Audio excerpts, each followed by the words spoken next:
Back to the track for the women's 5,000 metres. This is probably the kindest conditions we've seen for any of the 5,000 metres. They've all been very impressive.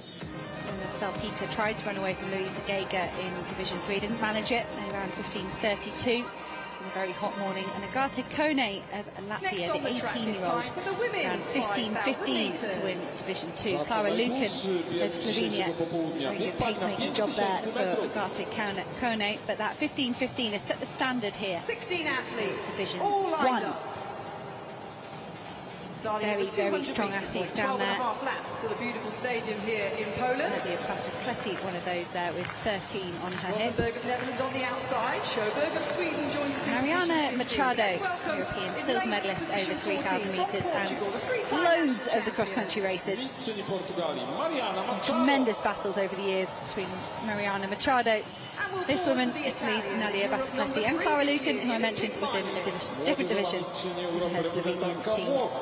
7th in Tokyo for Batacleti, 14:46 back in 2021. She's done 15:01 this season. And then let's have a little pause Marquez of Spain, very good 4:05 recently, good new personal best. Polish athlete Konachek getting away with the crowd. Watch over the Czech Republic. It's a steeplechaser perhaps. And we pause in position 8. Nehemiah picked up a really good silver medal over the 3,000 metre steeplechase in Munich. When we talk about nations rising to the occasion of hosting the championships, Nehemiah was one of that German squad that really outperformed herself. She's very good over 5,000 metres as well. Asu of Greece, the 19-year-old with us, then guest of Norway, France. The set of Norway, the women's 15:30, as has Manon Trapp of France.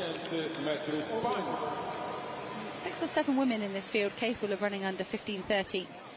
Nadia Batacleti, the only athlete that's gone sub-15. So the women's 5,000, Great Britain and Northern Ireland, 15:25 on her debut. There she is in the front. One of a couple of athletes with very fast 1500 metre times this season as well. Her and Marquez, the Spanish athlete that I highlighted before, both on 4:05, and that's dangerous if this race goes nice and slowly. So there goes Nadia Batacleti straight to the fore. She's 23 years old now. She's been working her way through the age groups of the European Athletics Championships, particularly in the cross country. She did take a win in to run most recently in the under-23 age group, but she could have had every right to go and test herself against the seniors, but similar to Jakob Ingebrigtsen, just taking her time through the age groups and really enjoying the opportunity to pick up multiple titles at that stage. Nadia Batacleti, now a fully fledged senior. 15:01 in Montesson in France at the Fast 5K event a couple of weeks ago. It's a shade outside the World Championship qualifying mark. That sits at 14:57. Could be beyond these women here without a pacemaker. Nehemiah, the steeplechase specialist, so keep an eye. Right on the shoulder of Batacleti. 74 through the first 400 metres. It's underneath 15:30 pace, but it's not lightning quick. 400 metres in 74.9 seconds. Well, at the European Athletics Team Championships 2 years ago, Nadia Batacleti, she was just 21 at that point, and she won the 5,000 metres. Yaman Bahan Kripa, who goes in the main event this year, also won. He'll be looking for a 3rd consecutive triumph at this competition. It was, in fact, the year, though, that Italy won everything. Remember that? The Euro football, the Eurovision Song Contest, the men's Olympic high jump, the 100 metres, but they are predicted to be very strong here. Batacleti, whether it seems to be the European cross-country championships or the age groups, she just seems to produce wonderful performances on the European stage in particular. She does, and Nadia Batacleti, she's not going to be intimidated by leading this field, and you almost feel if she wasn't at the front, the rest of the athletes would be kind of wondering where she was, and it could have got really, really slow if she'd done anything other than shoot straight to the front. And she can see the graphic on the left-hand side of our screen indicating we're on round about 15:30 pace. If they maintain this, I'm sure they will lift and kick. And I wonder if they care about 18-year-old Agate Kone and her 15:15 time. At the moment, it just looks like they're content to run at a decent pace. None of the athletes swinging wide for water there. does indicate the slight drop in temperature we've got today. It's 25 degrees versus it's 29-30 we've seen for many of the sessions here so far at the European Team Championships. Nadia Battocletti has been leading since the gun went off, just heading towards the first kilometre split.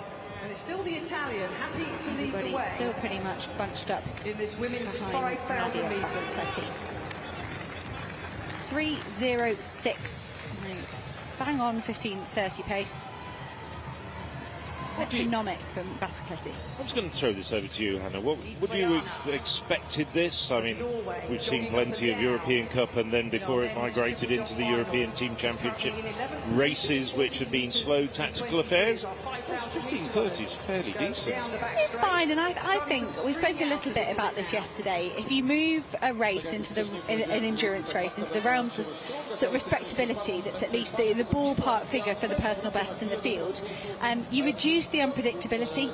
It's when you have those really, really slow races that literally anything can happen. Whereas the Nadia Battocletti, she's a 15-minute woman this season, and she's here operating at 15:30. So for her, that's very easy. For a lot of these athletes behind, with PBs in 15:20, 15:25, it's very close to their limit.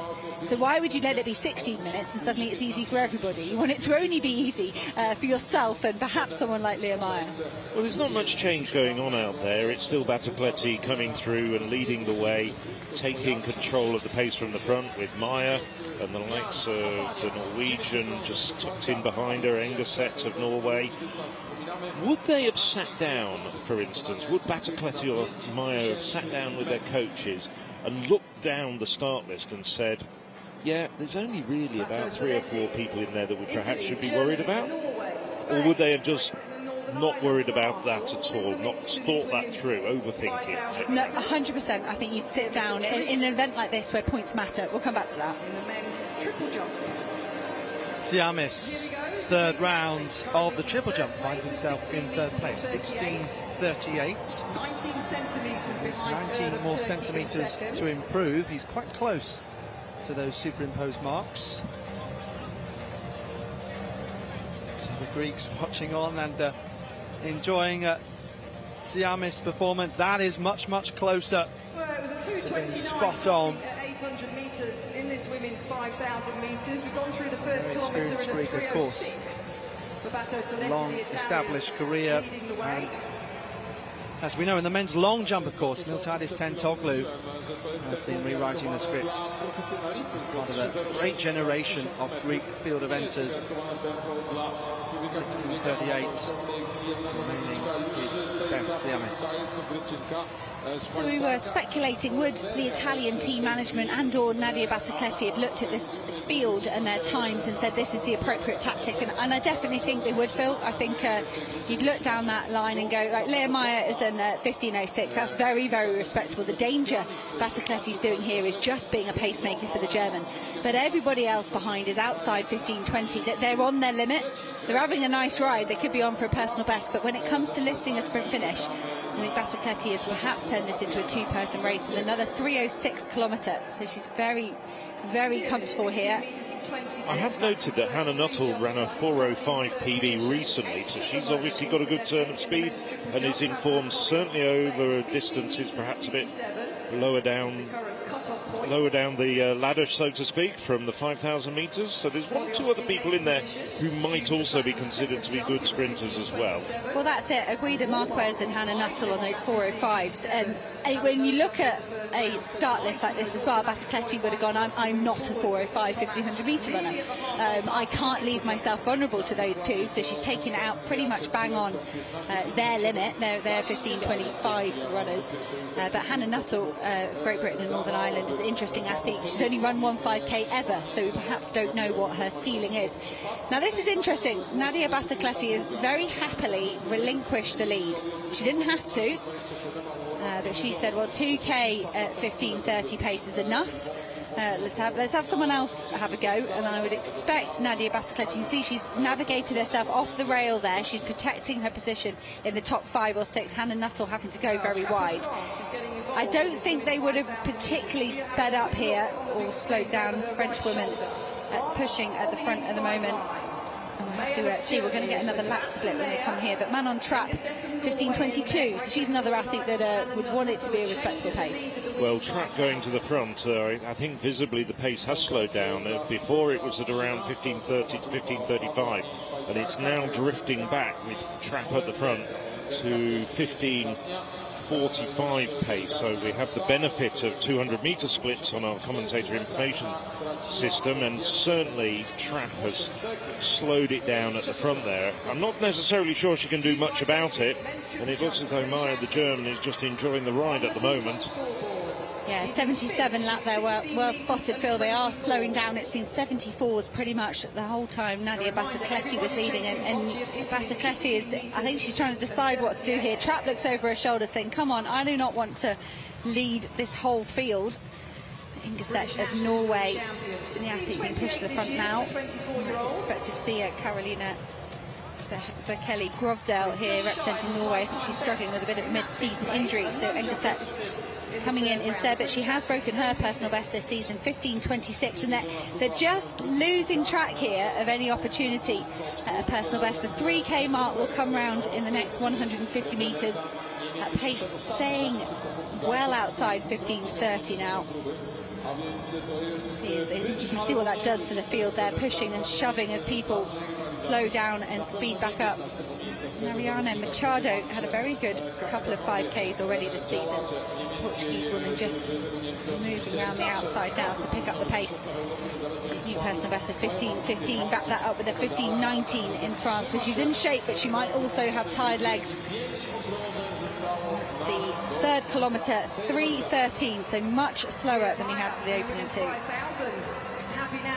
3:26 through the 3 kilometre mark, and there's 5 laps to go, and it's now Leah Mayer going into the front and perhaps turning the screw just a little bit. She looks as though she has cranked up the pace, and certainly now they've gone from being very bunched to now single file. Leah Mayer being followed by Batacleti of Italy, and also Trap up there, Marquez of Spain, coming around the long way, just taking it very steadily. She's not got much speed in her legs, but Camilla Richardson is a very, very astute long-distance runner. Recently set a Finnish best over 10,000 metres, possibly slightly outside her comfort zone over 5,000, but I do know that she's going up distance. She's run some really good half marathons recently and is focusing more on the marathon. But Camilla Richardson now, you can see the blue vest of Finland, and she's coming up there. She wants to make this a decent pace, and I have a feeling that this pace is now starting to pick up just a little bit. There has been a slight increase of pace with Leah Mayer at the front. Richardson now getting up there as well, but as I say that, they've also concertinaed back. But we've got about 9 women up in that leading group. And Poland's local representative, Konachek, just starting to drift off the back. It was a 74-second lap, back to respectable, so 15:30 pace, and I wonder that concertinaing might be because they've just seen 4 laps to go and a mile to go in a 5K. That's okay, you can get your head around that, it's not too intimidating. You're right to pick out Camilla Richardson of Finland as a 10K specialist, a good half marathoner. She would have seen 4 laps to go and probably thinks she's got to start sprinting. Actually, so they've got 4:05 runners in there, but they are spread out across the track. Camilla Richardson doing very well to probably block any moves from someone behind that might fancy having a go, and being totally ready to react to Batacleti. Maya, good moves as well from Portugal's Machado. Well, we've got about 4 minutes of running still to go. I do really appreciate your insights into this. What does somebody like Richardson, who's in good form but doesn't have 1,500 metre speed, do at this stage in the race? It starts sprinting, Phil, and a sprint is all relative. When you're a 10,000 metre runner, a 1,200 metre sprint is okay. And Camilla Richardson, so that's a 76. It's not that quick. I don't know if she will be looking at lap by lap, but it's the same for Batacleti as well. She'll be within herself here. They're going to hit 4 kilometres down the back straight, and if you take a look there at Aguida Marquez, the Spanish athlete, she's wearing red. She's just tucked in 3rd place. You can barely see her hidden behind Maya and Batacleti. She is one of those 4:05 women, as is Hannah Nuttall of Great Britain and Northern Ireland, just behind the Portuguese and the French athletes, and they're going to be licking their lips. Every 200 or 400 that stays outside 74, 75 is going to sound very, very good to Spain and Great Britain and Northern Ireland right now. 3:08 for the 4th kilometre, so they've lifted it ever so slightly, but it's going to be an 800 metre burn-up. Yes, Battlecletti still at the front. So we've just gone through the 4 kilometre mark. Battlecletti once again at the front, just controlling the race very, very well. I think, though, she must be worried about Leah Meyer, because Leah Meyer recently 15:06 5,000 metres at the start of May, and then she's also got a 4:10 1500 metres PB, and she's a 3,000 metre steeplechase specialist. It's looking as though this is going to turn into a very interesting, almost cat and mouse duel between Battlecletti and Meyer, although Marquez is still tucked in there, and there's a whole number of other runners as well that you certainly can't discount. And it's going backwards and forwards, the pace. So we've just got under 2 laps to go, lap and a half, and now Hannah Nuttall moving to the front, steadily moving to the front. And this is the woman, as we were saying, that no doubt Meyer, Battlecletti and their coaches and the likes of Camilla Richardson up there will have observed that she's got a recent 4:05 1500 metre personal best to her credit, and she's looking very strong indeed. Nuttall at the front, even though she's going slightly into unknown territory with only one 5-kilometre race to her credit. So with 500 metres to go, it's Battlecletti now in front once again as they move towards the bell. You talk about coaching input. Hannah Nuttall, coached by Helen Clitheroe, European indoor champion over 3,000 metres. She knows her way around a tactical European race. Hannah Nuttall extracted herself from the group around about 400 metres ago, moved herself ready to be poised to strike, but as has Aguida Marquez, the two women with those recent fantastic 1500 metre times. Nadia Battlecletti started this kick probably with 600 metres to go. It's been a slow wind up, it wasn't an explosion of pace, but that was a bit of a lift for Battlecletti. This woman rarely races underneath 5,000 metres, and she's making the 1500 metre runners look slow. This is so impressive off Nadia Battlecletti. She's opened her stride up here and nobody can respond. She's just hit her 5k personal best time there, and she's got around about 100 metres to go. She is running within herself, and she's saved something very special here for a closing lap. It's going to be another win for Italy to go with that of Sarah Fantani from the women's hammer. That's a massive winning margin for Nadia Battlecletti, all made in the closing lap, and a respectable time in the end, 15:25. Hannah Nuttall of Great Britain and Northern Ireland coming through for second, and Aguida Marquez of Spain for third. A strong finish for Norway. Inga Seth coming through for fourth. Well, Hannah Nuttall literally and metaphorically has run herself into the ground. Just her second ever 5,000 metres, just outside the personal best from a few weeks ago. But a very, very good run indeed from the Briton in a team competition. But Nadia Battlecletti had the measure of everybody almost from the gun. I think Battlecletti, well, it looks like a battlefield. Just look at everybody strewn out, prone on the track. But Battlecletti is the one that is head and shoulders above everybody else. Well, everybody else is lying on the track, gasping for breath. Battlecletti goes over to the photographers and says, look, we won that race. Really was a tactical masterpiece from Nadia Battlecletti, and we've seen her do this so many times at the cross-country championships. Just lure people in. You want them running just close to their limit when you're not. And she let the pace drop a tiny bit in that third kilometre. It lifted again naturally as the women started competing. And Nadia Battlecletti put the hammer down. Big surprise to me, Leah Meyer, who you can see here on the replay at this early stages of the race. And I don't think this is about 3 kilometres into the race where Meyer actually takes the lead. She goes backwards on that last 400 metres. She had absolutely nothing to offer at the bell, and I think finished around 7th or 8th. We'll give you confirmation of those results very shortly. I think that's the cumulative effect of the heat here, Phil. I think these women were operating at a good pace, but the cumulative fatigue that sets in when it's hot and humid, it can just really knock you for six very suddenly. Whereas you might, in cooler conditions, it would be a bit of a more gradual sort of, you'd notice you were starting to feel tired, that your breathing had gone a bit, and I think it can be an extreme change in the way you feel when you're running in heat and humidity like this. And Nadia Batacleti would have, like you say, talked to her coaching team and gone, you know, what, 15:30 pace now, we're probably going to feel like 15:15 pace for some of these women, and that will cause damage. Not to back Nadia Batacleti, and that's a big confidence boost for her. Just to come in with a quick stat, so Batacleti becomes the first repeat winner of the women's 5,000 metres at this competition since Dolores Checa of Spain in 2011, and Helen Clitheroe of Great Britain was third on that day, and I think I heard you say that she now coaches Hannah Nuttall, who was second. Helen Clitheroe definitely knows her way around one of these races, and she's navigated Hannah Nuttall to a second here ahead of Aguida Marquez. Nadia Batacleti of Italy, maximum points. It's been a strong showing from Italy already here, with 2 wins between Batacleti and Fantini in the women's hammer. Great personal best further down the field there. Karasu of Turkey nudging herself underneath the